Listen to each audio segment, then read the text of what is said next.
So this is 35 years of distilled knowledge, which we're going to try and romp through in about 45 minutes.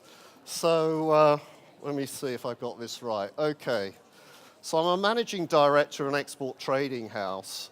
We represent currently somewhere between 70 and 100 brands overseas. We've been doing it for 30 plus years. I had a breakout for about 8 years. I've done some other stupid stuff like head of value chain services. That means basically moving boxes all over the place and helping companies to get their supply chains right. And believe me, everybody gets it wrong because we've had Tesco at one end and one person bands at the other that all get it wrong. As you can see, I've worked all over, almost entirely in fashion goods. I had the bad luck to have the Icelandic retailers as one of my sets of customers at one stage, which wasn't any fun.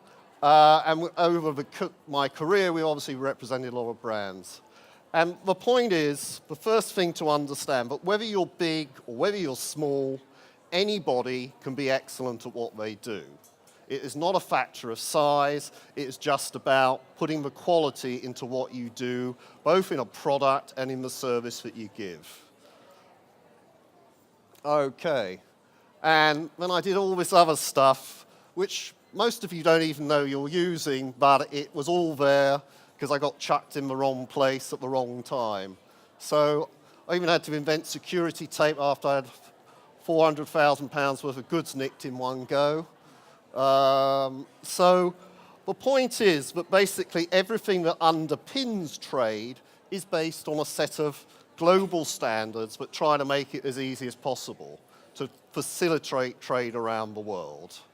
And there are some good resources there if you get to a point where you're bigger, but you need to then become a global business that you can then use. Okay, so moving on. So I've got a question for you. Are stereotypes true or stereotypes not true? Anybody want to give me an answer? No? Everybody's scared. True. Okay, you give me true. Well, the point is actually both of them are true. And it's the use of them in international trade that is important. So for instance, you have to pick the characteristics which are important to your business according to the stereotype of the nation or the part of the world that you're dealing with. So for instance, and it's horrible to say, but I mean, I'm just going to give it as an example. It's completely politically incorrect, but, the point is, if you're dealing in Spain and you're looking for an agent or a distributor, you don't want somebody that's in manana mode but answers you 4 days later, do you? So you weed the characteristic out. But on the other hand, if you know that your clothing or shoes or your body shape is right for Spain, then it's a good target market. So it's a sort of thing that when you're working with people overseas, you've got to know what characteristics you want for your business and also what characteristics are in your product. Recently I started back in a new market. I hadn't been there for about 14 years. And even I made a fundamental mistake about the body shape. I took a set of resort wear from a company here, and it's for the Japanese. And they had in the UK it came down to sort of like there, but on them it was touching the ground. And it was completely useless for all the dresses. The tops were fine. So body type is an important thing. You cannot push your goods into a market, if you're in clothing or even accessories, that is not where you want to go with the product. Some products have a northern span, some have a southern span, some have a global appeal. But if you try to sell in a southern market when you've got a northern product, it's like kicking yourself in the teeth, because it ain't going to work. It would be like, and I'm not, again, another politically incorrect thing, but my father-in-law, who was in the fashion trade for many years, a buyer for Macy's, said it's like trying to push shit up a hill. It won't work. So, the other thing about stereotypes is, are they true or is it just a perception? And the answer to that is, it really doesn't make any difference. One of the benefits of actually being British when you sell overseas, and I hope everybody does this when they sell overseas, is that British people are taught to tell the truth and be absolutely honest and speak from the hip. Okay? And that's a big advantage because it automatically means when you sell to somebody, they know you're going to execute it and it's going to happen. But if you were to talk about the stereotypes of the French or the Italians or the Spanish or our Southern European people, there's a doubt about it, and that makes a difference. So you can also exploit your stereotypes. So British design is seen as very avant-garde. London is seen as cool. These are all messages that travel extremely well to any market overseas.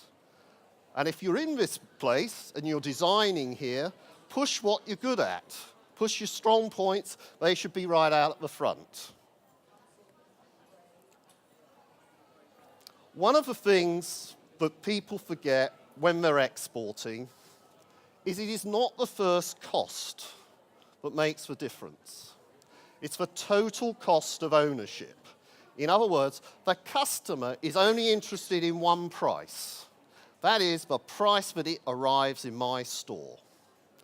So boringly enough, you've got to deal with all these things. We've got names that you don't like, most probably. It's called supply chain management, logistics, business process management, value chain management. You can lose between anywhere, on average, in fact, most companies I've ever been to are losing 10% in there. But if you're a complete novice, you could be giving away 20% of your cost to the, charging too much to the customer. So it's not going to help you.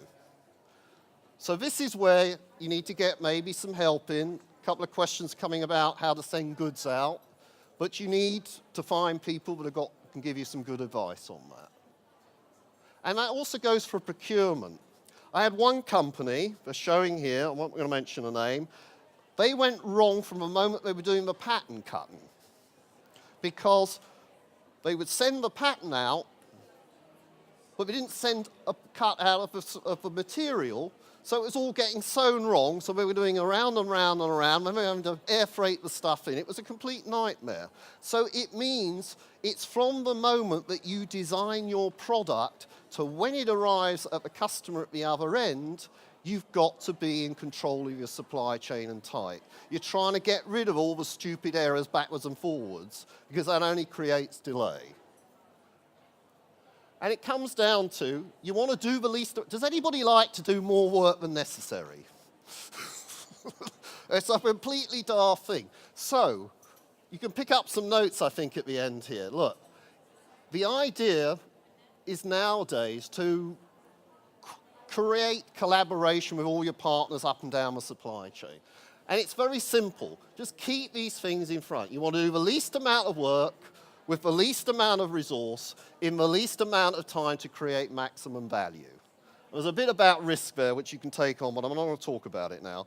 The point is, if you're not doing that, you're not ever going to run an efficient business. And any time you want to make a change in your business, whether this is for export or for anything, you should put it against that criteria, because it will justify whether it's the right thing to do in your business.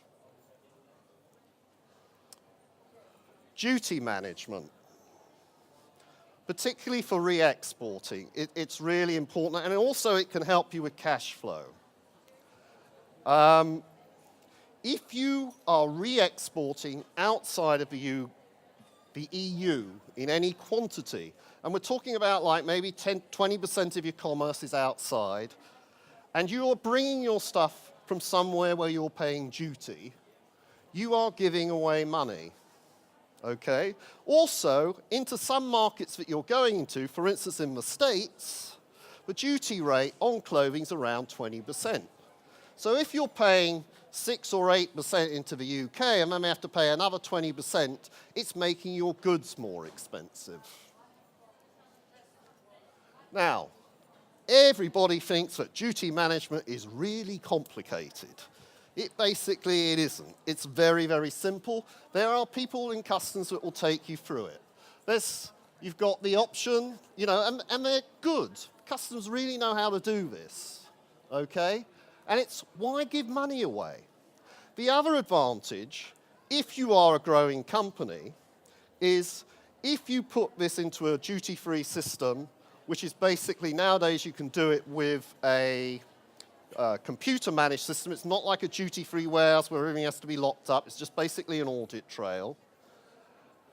You can get a one-time benefit on your VAT because not only does the duty get deferred, but the VAT gets deferred. So if you're paying 5% duty and you've got 20% VAT, you are deferring effectively somewhere around 26% of your cash flow. That is a big, big number. And the interesting thing is, according to Customs, because I went and saw them about this when we started having the cash flow crisis, when HSBC was taking away 30% of everybody's cash flow and making a nightmare, but less than 10% of companies who could use these schemes do, according to HMRC. And you are just paying to the banks money that you could use for yourself. It's much cheaper to borrow from the government. Because it's free. It's a bit of paperwork. It really isn't a lot of paperwork.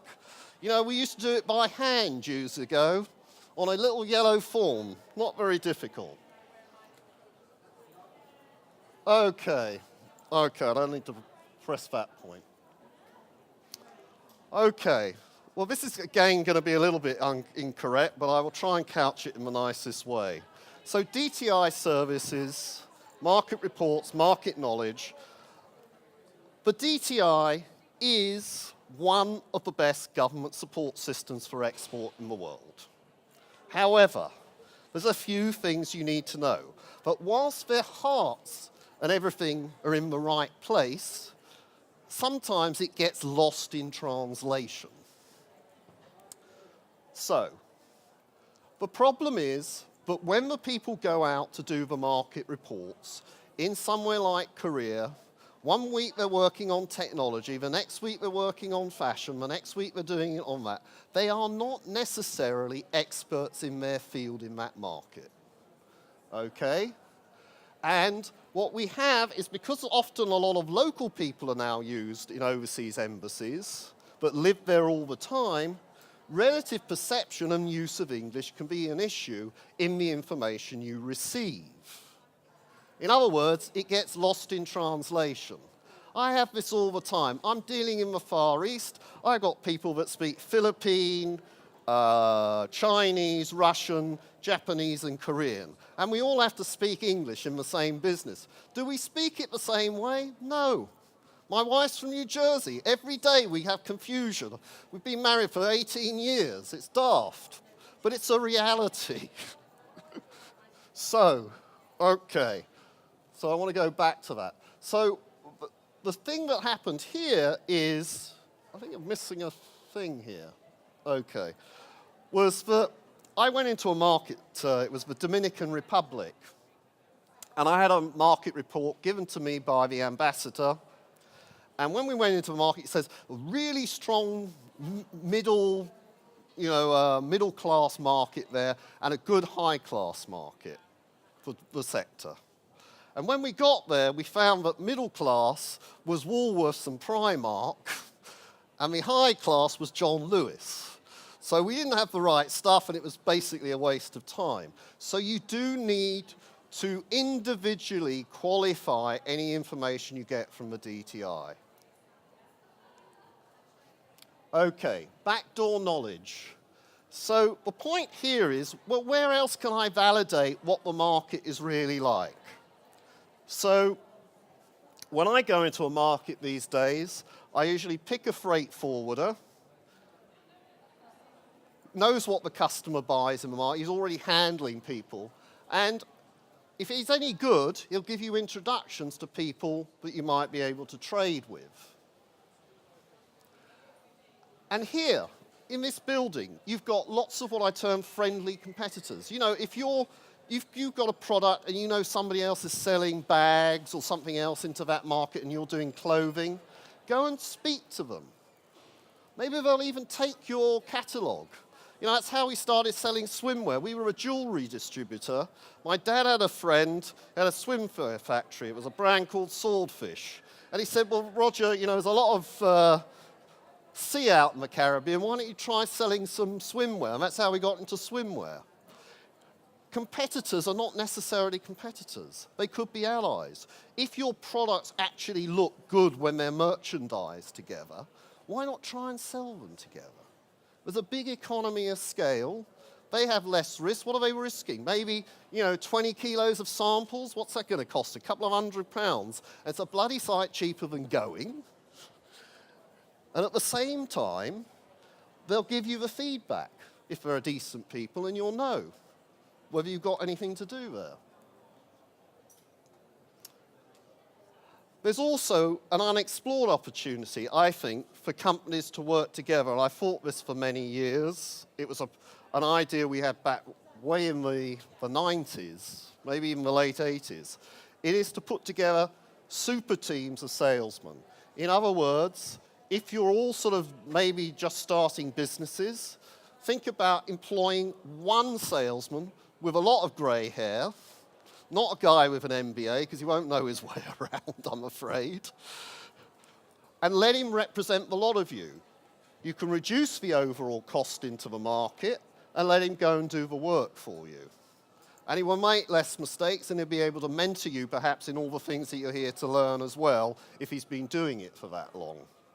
And believe me, large companies get into trouble just as many. There are 2 brands last year, well-known high street brands. One of them showing here. They hemorrhaged £9 million in bad exports and bad expenses in their export departments. 9 million. So you can't employ amateurs at this if you're going to take on people. Somebody out of school with an MBA has to be working for somebody like me for a few years before they have any value in doing anything with export. They just will not have the practical experience. There's another thing that's changing trade, particularly in the fashion industry. We work almost entirely in the tourism area, and it's for 23 kilo baggage allowance.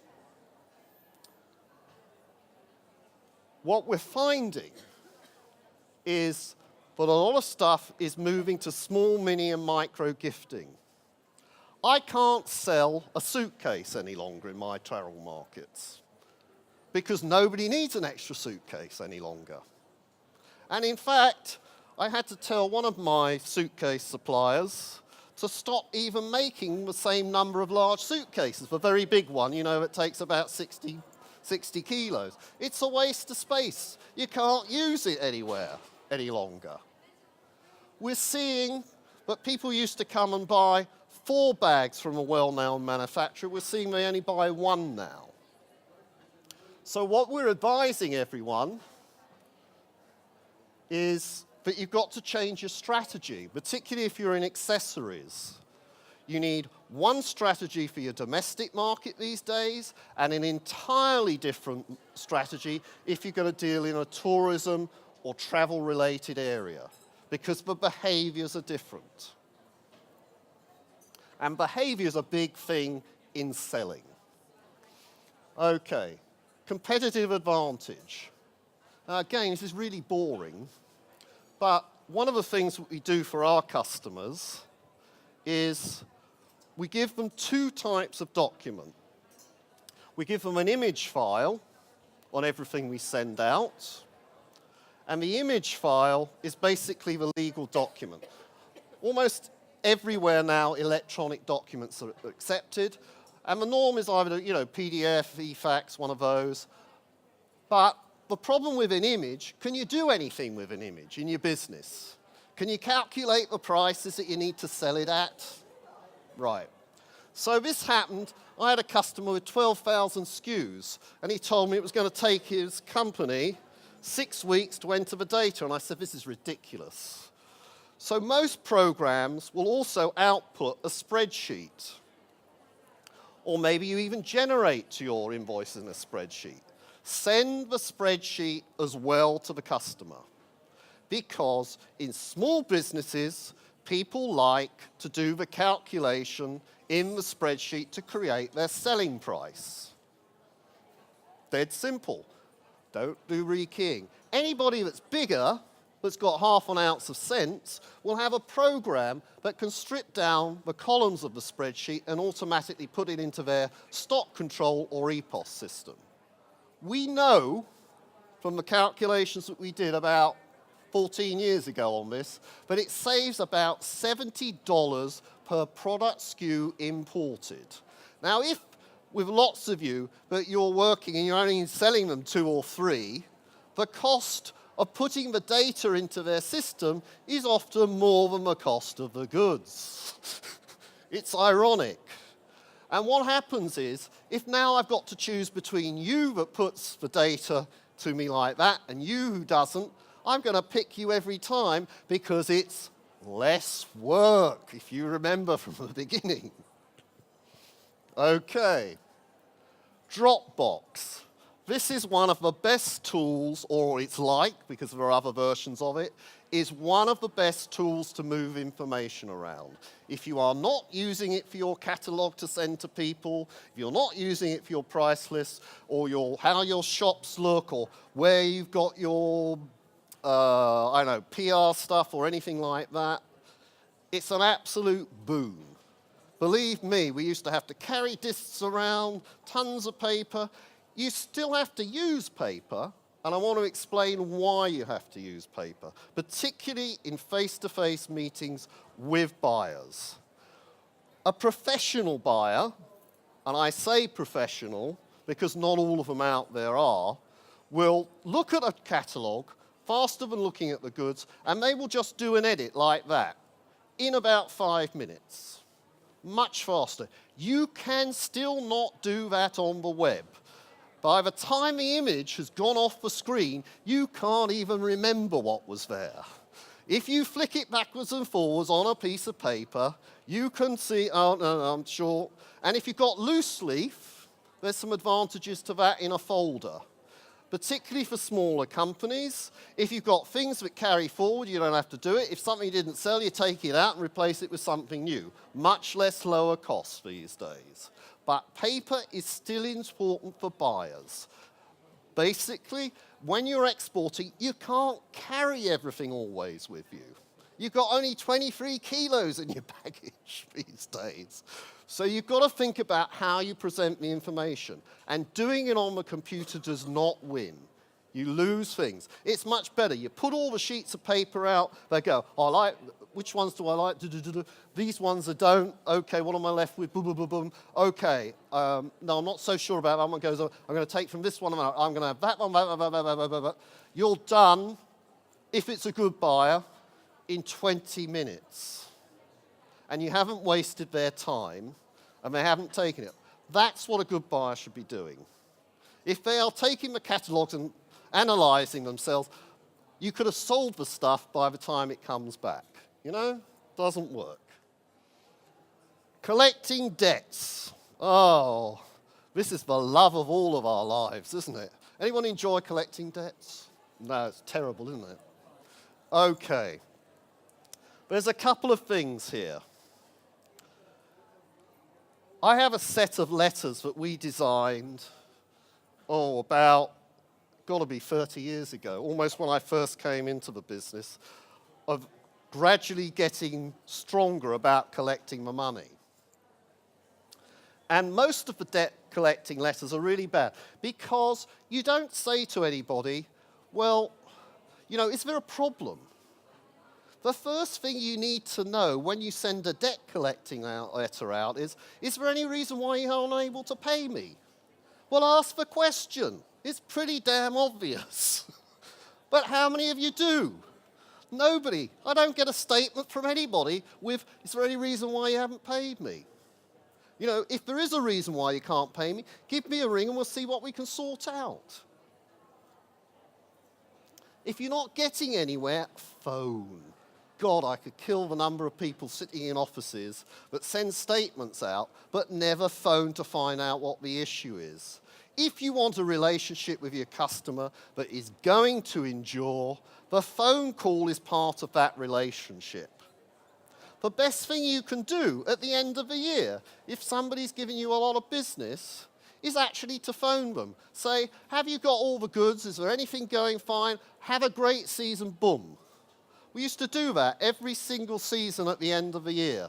I get my staff and myself, we divide up all the list of customers, everybody gets phoned. It's worth more than a card, it's worth more than a gift, because you're dealing with people. If it gets really bad, and people are refusing to pay you, then we have to turn to the debt collection of dirty tricks, for want of a better description. Everyone in their life has something that they don't want to be exposed. They will be a member of the Chamber of Commerce.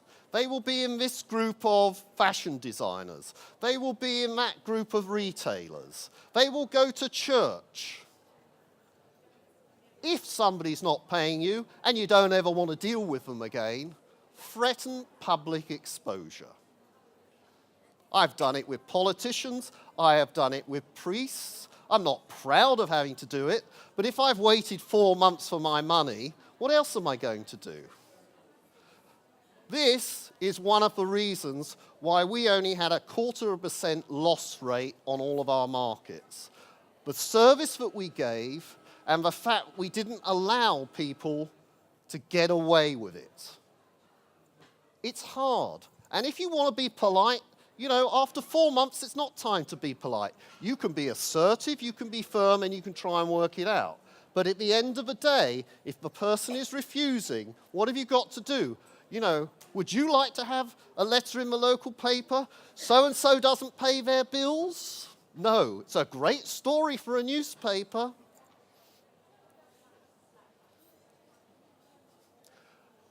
Everyone should have an interest clause. You might not be able to enforce it, but it needs to be there. And installments, if it's a big enough piece, look, I often say to people, look, you know, set up a standing order. Then we don't have to bugger you know, I didn't mean to say, don't have to bug you every month for the money, okay? You know, it's set up, same day every month, boom, boom, boom, boom, boom, finish. In 6 months, it's finished. But at least I don't have to phone the person again. It's automatic out of their account. Okay, we're coming to countries now. It's obvious. It's big, isn't it? The first time I did the States, I took a consumable fashion brand in. I had not realized how big it was. There were 15 regional trade shows in the States to cover everywhere. 15, all within a period of 2 months. Everybody that I met that was a national, a USA brand manager, I didn't meet anybody that was married. They were mostly divorced. They had 3 girls or men, depending on which way round. It's an unhealthy lifestyle. But it just gives you an idea of the pressure if you really want to do the States. Because even if you've got agents and distributors everywhere, somebody from your company is going to have to be at those trade fairs waving the flag because they want to see a local person. That's a reality. There's a whole thing about agents or distributors. Everyone that I talk to on either, whether you've got agents or distributors, says, but you better be able to get out of a contract with everybody because if you start with 11 agents, and they tend to work in groups because the area is so big, but you're lucky if by the end of year 1, you've got one that you can recommend that's done a good job for you. So the cost of operating in the States successfully is very high because you're constantly having to churn your agents. And the same for the distributors. Do not give anybody national coverage. There's hardly anyone that could nationally cover the States. And the same thing for the agents. You have to partition the area. My advice for anybody that really wants to do the States, and also because the independent trade is like the independent trade here, except you've got longer distances, so the costs are much higher, is if your product's really good, target the national accounts. Find the name of a person on LinkedIn or somebody relatively near to where you want to go and literally pick up the phone and phone them. They love to hear British accents. The whole world loves to hear British accents, but the States really love. I've got so many young ladies on the other end of the phone, say, I love your accent. They're swooning. So use it to your advantage, because you are more likely to get through phoning from the UK at almost nothing per minute than somebody trying to do it in the States. And if you've got confidence and you can get into Nordstrom, Macy's or whatever, you're then picking up a couple of hundred accounts and you create a base for your independent business. Locating the operation. Well, there's not much in the middle. There's less. All the logistics operations are either on the West Coast or on the East Coast, for very simple reasons. If you want to put it on the West Coast, it's because all your goods made in China, and it makes sense initially to ship them from China or from that part of the world into the States rather than going the whole way round. If you're on the East Coast, there are perhaps some advantages. About 80%, and this is where I got really, because I was told to start in Atlanta, which was a mistake. About 80% of the nationals are based in the tri-state area in the States. If you're going to work there or if you're going to base somebody, put them in the tri-state area, near New York, so they can get to all the big buyers, because that's where the head offices are.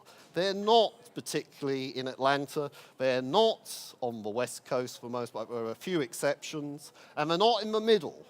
And if you're there, you can at least get back to the UK relatively easily, and you can fly, of course, from New York to pretty much anywhere. Their attitude is different. Everything in the States is an opportunity. There are no problems. It's a stereotype, it's a terrible stereotype. We're almost the opposite. We want to know all the problems before we know whether it's an opportunity. You are picking two different things. And if you are picking an agent, and if you are picking a distributor, you better factor that in, because otherwise you'll think they're the best thing since sliced bread and they don't even know how to slice the bread. Logistics and EDI. Let's deal with EDI first. If you're dealing with the majors in the States, you get an EDI Bible. It's 200 pages long.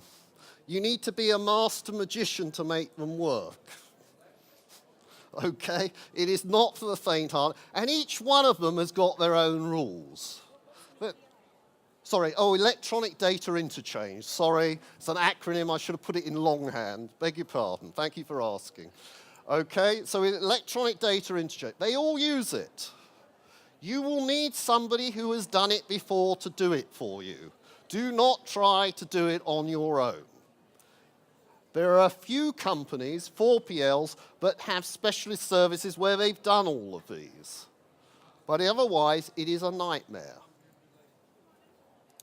Now, logistics, because it is a big country, and because you've got two possibilities to think about.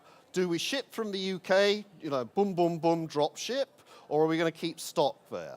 If you do it from the UK, ship it pretty much near to the market, because the cost of freight will be the same whichever way you're doing it. If you are going to take into the States your stock, then you need to make sure that they know how to do things like zone skipping. This is where they put a whole load of boxes, say for California, on a pallet, maybe not only your stuff, but for everybody else they're working with, and they ship it all the way across to California, and they put it into UPS locally. It saves about 20% to 30% on the freight cost, just doing that alone. I know this stuff on rate is really boring to you. But it is, you know, it's just, as I say, it's just like giving money away otherwise. Penalties. If you've got an EDI customer and they've got this large manual, there are penalties for non-delivery, for faulty goods, for turning up late, for saying it's Tuesday when it's Wednesday. I mean, they will punish you for anything. There is no compassion there with this, okay? And the penalties are big, 20 to 30% of what you haven't delivered. Pretty much all of your profit margin. So you need to be in control of that supply chain. Not a market for amateurs. Okay? Oh, and liability insurance and compliance, and you know, it just goes on. There's you know, you need to take professional advice on everything. Anyway, hopefully that gives you a flavor of the US. Okay, this is what I suggest. Aim for the nationals or regional chains, find a 4PL partner. It creates the highest exposure with the lowest risk, the lowest cost, economies of scale. You need to look at registering a US business entity and taking professional advice on that, because just to get money in and out and all the other hassles, it's a bright pain. Be based in the Northeast, as we mentioned. And if you are going to do the whole country, my advice is to get 2 country managers and let them do somewhere else in the world, because otherwise it really is the worst of all lifestyles that I've ever seen, and I wouldn't like anybody to have to do it. And as I said, there's no compassion there for making a mistake. The Americans expect you to pay up, full stop. Far East. Agents or distributors, joint venture. Well, we'll come back to that in a minute. So I think let's see what we do here. Okay. So with distributors, the laws in all of the Far East countries are complex. They're not necessarily anything like in the UK. You need to make sure you can get an exit route. It's important. Agents, less of an issue generally, because to get rid of them. But I mean, again, you know, do your due diligence. Body shape. It's not one body shape. The Japanese have short middles with short legs. The Koreans have short legs with long bodies. I don't know, the Chinese, a bit like us now, they come in all shapes and sizes. You know, it isn't one size. So if you're in the clothing business, you need to be aware of that. Okay? Broadly speaking, the Japanese have got bigger. If you're talking shirts, they're about 2 inches smaller, their Pareto, than anything in the UK. Okay? And that's the same for men or women. A lot of companies now, for their Far East business, if they're much bigger, they have what are called regional stock hubs, usually based around Hong Kong, some in Singapore, some in China, and they hold all of the stock there for the Far East to send out. Okay? And most of them employ 3PL services. This is third-party logistics companies to run the operation for them. Okay? And again, if they're any good, they should be able to give you introductions to regional customers, because they will be handling a large number of fashion companies. There's about 4 or 5 companies that really have good operations there. The main thing in the Far East is trust and face. You have to keep your word. If you don't, you'll be out. And you have to find a way that if they make a mistake, but you give them an easy way out if you want to keep them as a customer, because they can't lose face. And again, most companies, larger companies nowadays, have an area manager or a director that is based permanently in the Far East to do the business there, because just for the hours difference, you know, it's 10 hours, 8 hours ahead, just to be near. And of course, the best thing is they love UK and European products. So you've got a chance, but it's got to be in a stereotype fashion way that they like out there. If your styling is not appropriate to them, don't bother. It's a waste of time. Europe. I think the biggest change to the European market, I think, is the logistics network. A lot of people think nowadays that you need distributors in every country. The reality is, you can send a parcel, you can send a pallet, and it will be at the farthest part of Europe, say in Greece, in 3 days. There is no point in having your stock all around Europe. If you can have it in the UK, it's very cheap to use pallet networks to get the stuff around. So a lot of companies now are only employing agents.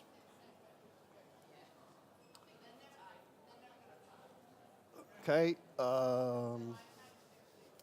But the problem with agents is agency law in Europe. It is very tight, it is very protective of agents, so you will need to construct contracts that work so that you can get rid of them. Getting rid of an agent in Europe is difficult, so you need to take professional advice on it.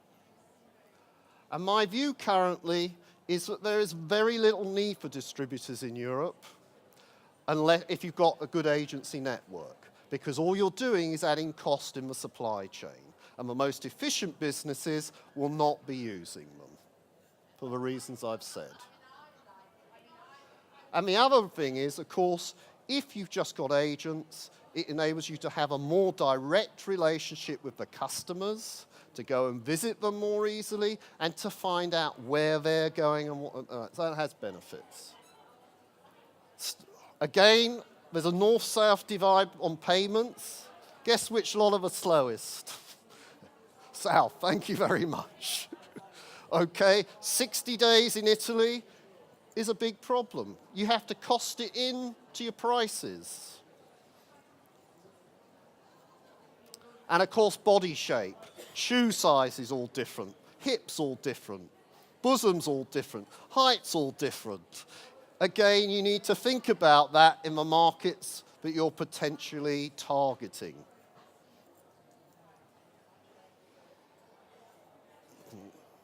Okay, in fact, that it just says, starting markets that most match your body offering. Okay. South and Central America, I'm going to run out of time. Anyway, middle class, upper class. Okay, let's just move on to the next one. Okay, so the middle class is Primark, what everybody says, or Woolworths. Upper class is John Lewis and Real. There is very, very little at the top, what anybody ever says. Color. Flamboyant. It's South America, Central America. The sun shines, you know? We don't know that. We haven't seen it in a while. Okay. Stereotypes.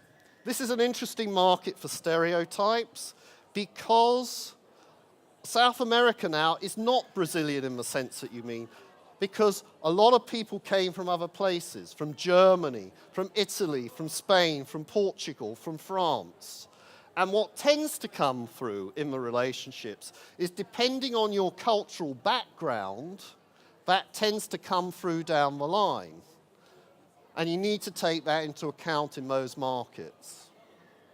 Okay? Logistics, it's complicated.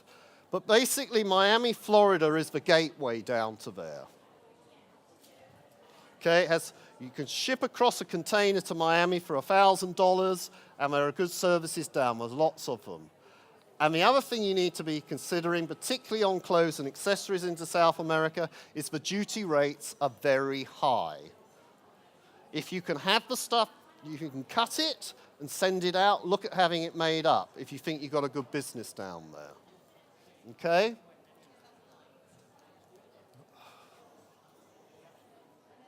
And with agents and distributors, you know, South America, not everything's like, they have what's written down and they have what happens. And what happens isn't what necessarily gets written down. So anybody that's an agent or a distributor down there. You need somebody that has good connections in customs and local government. Because things will come out of the woodwork, but nobody expects to come out of the woodwork there.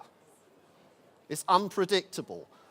It can be sorted, but it can only be sorted by a local. So, to recap for everybody, use stereotyping in targeting the right markets for you and editing out the attributes that you don't want. For God's sake, with a fashion industry, take body shape on board. It's the simplest blessed thing, but it's the first thing you should ask yourself really about the market. Okay, final cost is more important than the first cost. Logistics is central to being successful, and you'll need different partners for different parts of the world. And know how to get in and out of distribution and agency contracts. Spend money on professional advice. And most importantly, we all use English, but we all use it differently. So make sure you're all understanding what the other person is saying. Turn it around a different way. Make sure it's coming through.